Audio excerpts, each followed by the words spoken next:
Hello, welcome back to another fun little snippet of the MCU movie review chats with the Nerd Misfits, Connor and Matt. And today we're going to try and speed it up again. We're chatting about Iron Man 2. IMDb putting it at a 6.9. Ha, nice. Rotten Tomatoes, 72 critic score, 71 audience score. Budget was about 170 to 200 million. Box office did 623.9 mil. Yeah, this one did really well. Crazy. Studios, obviously Marvel Studios. Director was your boy Jon Favreau. He directed the first one as well. Release date was April 26, 2010. Coming up 15 years since this movie has come out. And yeah.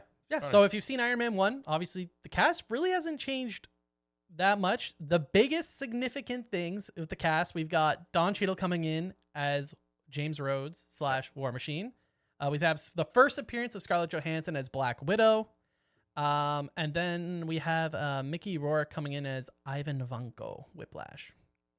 Yeah. The rest is all just repeats that we've seen before. What did you like about the movie? I liked seeing War Machine in action. Yep. Both scenes where we see him fight Tony at the party when Tony's drunk, as well as getting to see War Machine and Iron Man team up in the final fight. I thought that was epic, super hype.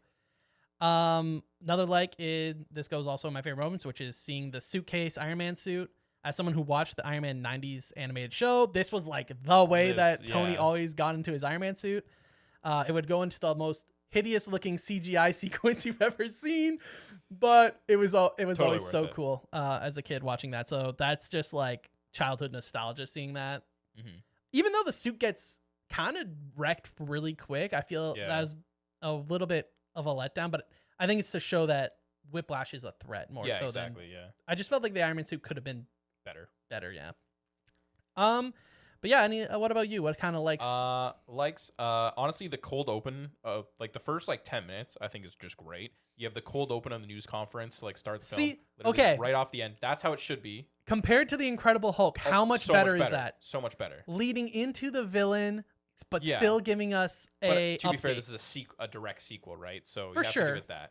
But yeah, I think the cold open of the news reports and stuff, and then just the voice of Robert Downey Jr. coming in I am Iron Man, and then the creation of Whiplash, mirroring shots from Tony being in the cave. Great. I thought was really good of literally right down to that hammer shot, wherever sparks flying. It was great. Him building. I was like, you know what? That's a good. He built it in a cave. Yeah, literally. And then obviously, suitcase, suit up is just chef kiss. Such a great scene.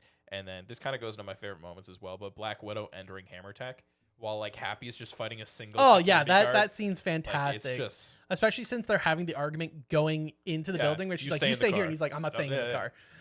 What are you wearing? Yeah. What are you wearing? Any Happy and Black Widow scene, honestly, in this movie were great because just Happy in general. For the most part, he's usually fantastic, and we'll get into it, I'm sure, when we get to the Spider-Man films. But he does really good in those movies. He's just a great character. Exactly. Because he really is just us in the MCU. Yeah, exactly. I'm there, man. He's just an average Joe in the MCU. I'm the other guy, I know the guy. I know the guy. But yeah, him and Black Widow in the fighting ring. When he's like, let me show you how to fight and stuff like that. And then she just takes him down within seconds. Yeah, it's true. Anyways, yeah. Dislikes. I guess we should start with the biggest thing, which is the change of actors for Rhodes. Yep. And I think this is a combination of potential acting, but also writing. And I just think that Rhodes is way too serious and way too for the government. Yeah. Becomes a lot more serious. He does obviously tend to lean more to Tony than perhaps a true I'm for the government official would. Yeah.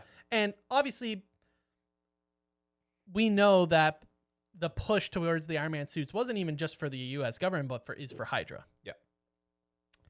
And when it comes to Rhodes, I just felt, he was just a bit too serious. He doesn't really joke too much at all. It makes sense in certain scenes, but for when it's just him and Tony, it doesn't feel as... It doesn't feel like chemistry. They've been friends. Yeah. Forever. Right? It just feels like, oh, I have to deal with Tony Stark. Yeah. He's someone I deal with, not someone that they're You're best friends with. Yeah, exactly. So that could be, like you said, it could be potential chemistry. It could be a combination of writing and acting. It just, I don't know. It didn't hit the spot for me. I would agree. Yeah. I did find the rate in which Tony is metal poisoning is going on is pretty ridiculous, especially since we don't actually see him.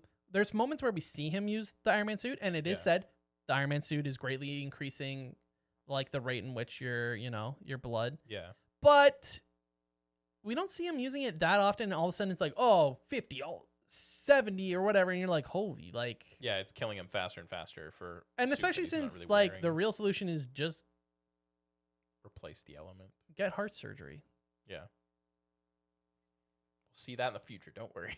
But really, like, you can just get the surgery and he can still be Iron Man. And he can still be Iron Man because then it can be in the suit. Not the man, it's the suit. We've seen it.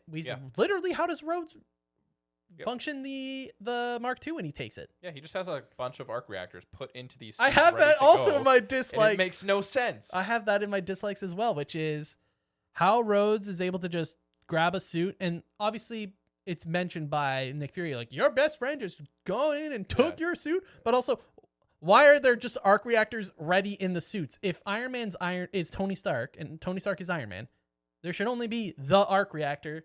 I get having spares or the old ones for him, but they should not be in the suits. You can't make the argument during this movie, but later movies you can make the argument that this was him beginning to like make the army all of the Iron suits. Men. Yeah, so you can make the argument there, but that hasn't come out yet, so the logic isn't there at this current moment.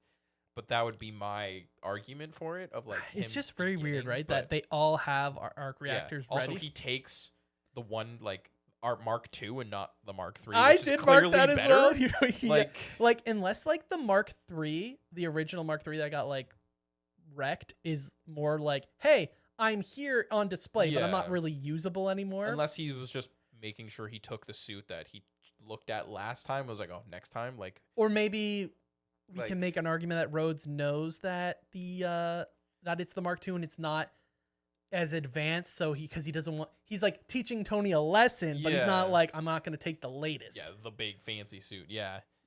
Like, maybe we can say that that's him doing Tony a solid. I don't know. That was just, that was a bit bizarre as well.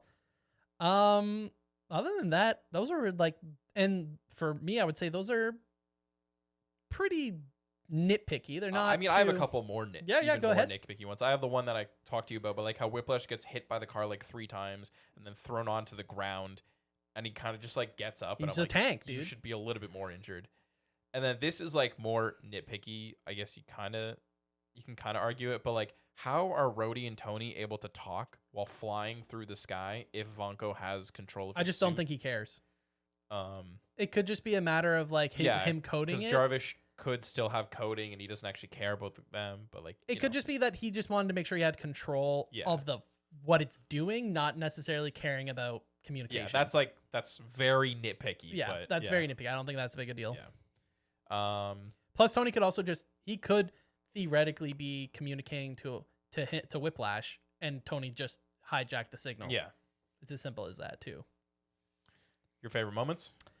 Favorite moment: introduction of Black Widow and getting Rhodes and Tony teaming up to fight.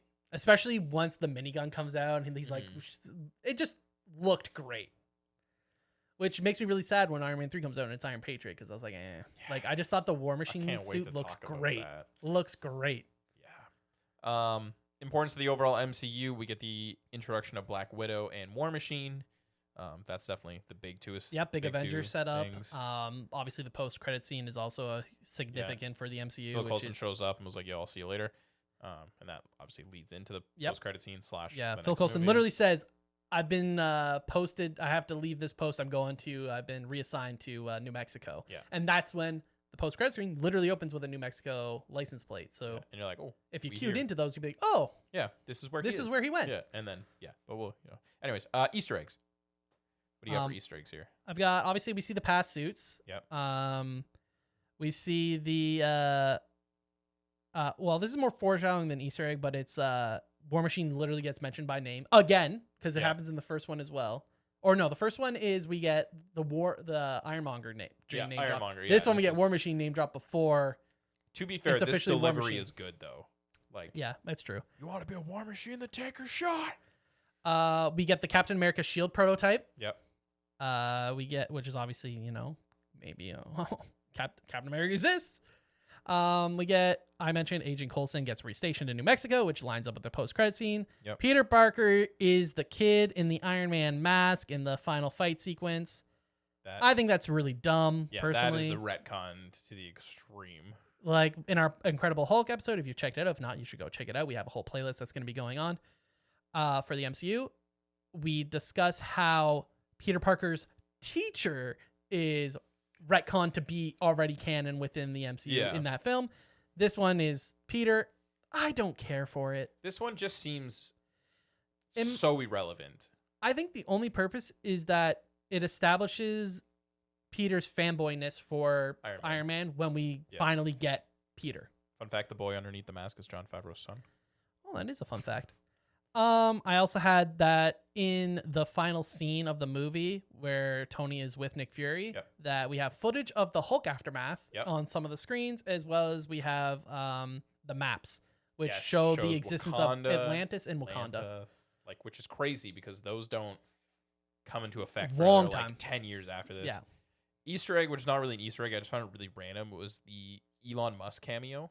There were a couple tech people. There were a couple tech cameo. There's actually a Seth Green cameo as well. I forget who. There's also one more cameo by another tech company guy. I forget his name. And it's in the initial first person where we also get to the Stan Lee cameo. Larry King. But yeah, there were a couple. And it makes sense because obviously Tony Stark, I guess, would be Stark Industries would be in the tech be a tech industry sphere. Yeah, in a way. Exactly. So kind of makes sense that he would know all these people. But yeah, that would be Elon before he was, depending on your political views, hated or not hated Elon. How he is now. Yeah. We'll leave it at that. But yeah, the Stan Lee cameo was first person view at near the beginning of the film when Tony's kind of going through, and they say he's Larry King. So that's two Iron Man movies where he's both not. He's just someone who he isn't. Was it like Hugh Hefner? Hugh Hefner in the first one, yeah. And then post-credit scene is the first appearance of Thor's hammer in New Mexico, which leads up to the next film. I wrote down pretty simple, but epic post-credit scene. Like so simple and easy, just being like, we found it, shows the hammer. That's hype. That's the right enough amount of hype. For sure. You're like, oh, Thor's coming. Thor's comes the next movie. What's it going to be like? Let's I'm go. excited. Yeah. Movie itself, I'd say this movie is 6.5. Yeah, I was going to say 6.5. The story was less good in comparison to I feel the first one. Hammer is okay. He comes off whoever they chose for the actor is like perfect. Sam Rockwell, what a guy. He's perfect. Like he does such because I don't like Justin Hammer. And you shouldn't. Like he's like this annoying, like thinks he's better than he is. So I think he does a good job. But I don't know, the whole story with like following Tony's like getting sick and like going down this spiral. It felt like a safe way of handling the real Tony Stark in comic books alcoholism. I think that's the whole point, because in the comics he becomes an alcoholic and Rhodes does become Iron Man for a little bit in there. It's just like a very like, oh, we're taking a safe road and we're not gonna touch that. Yeah, I think this movie also has partially recycled plot from the first one where you get introduced to a villain who's kind of a tech person who tries to make a better Iron Man suit. Yeah. And that is kind of the plot of the first one. Yeah. As is the plot of the second one. So part of me is like, it's just kind of recycled plot. But yeah, just trying to make. Well, I mean, then that's Iron Man, right? They're just trying to make Iron Man suits to fight be better than Iron Man or to win the arms race, I guess. Pretty much. But yeah, 6.5. It was enjoyable in terms of action. Was good. Fight scenes were fun. CGI was solid. No complaints about any of the CGI. I think Vanko's head looked a little bit weird in his like mech suit at the end, but that was just kind of me being like weird. But anyways. I think it's also because it has like the bigger collar. Yeah. So that's also affects it. Yeah. Yeah. But yeah, overall, I thought it was enjoyable. Definitely not the best film we've watched. Not the worst. We've only watched 3. So it's right in the middle right now. But yeah, tune in next episode as we watch Thor. The first Thor film. Boom diggity. We'll see you guys then.